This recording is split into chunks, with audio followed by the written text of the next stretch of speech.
Ay, ayan, may nabili akong may bukas na shop, nagbukas yung shop doon sa isa na binibilhan ng damit. Si Ating Riba ay may nagustuhan na t-shirt. Ayan, t-shirt guys. $15 dati. Ngayon, ayan, $15 dati. Ngayon, ay nabili ko lang ng $10. Pwede natin ipasalubong. Nagsusot lang ako minsan. Pag sinuot ko minsan, pag hindi na. Ayan, stretchable siya guys. Maganda yung tila niya, malambot. At saka hindi siya mainit. Ayan, ang ganda niya, oh. Wow. Ang ganda no, waffle? Waffle, ang ganda ni Auntie, oh. Oy, happy siya, oh. Nagsisik siya. Nakita niya. Horse. Ganda niya. Ganda nung niya. Minsan lang kung magkagusto ako ng damit, guys, ay binibili ko talaga. Ito galing sa binigay nila. Horse of the Year. Ganda niya. Tapos yung sinuot kong puti.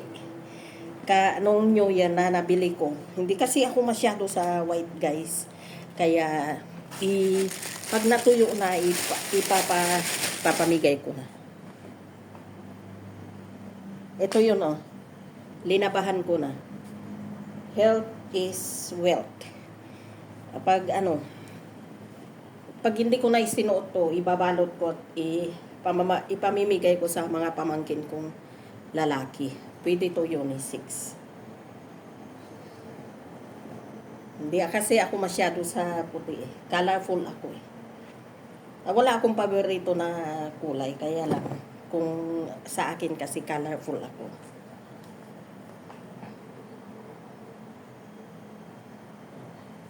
Saka ito, susot ko minsan to.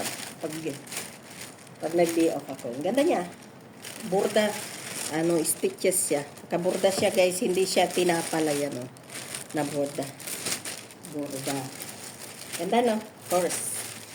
Maganda pasok ng horse ngayon sa atin. At saka disiplinado tayo sa paggagasto ng pera. Kaya this year, manifesting si Ating Yuriba.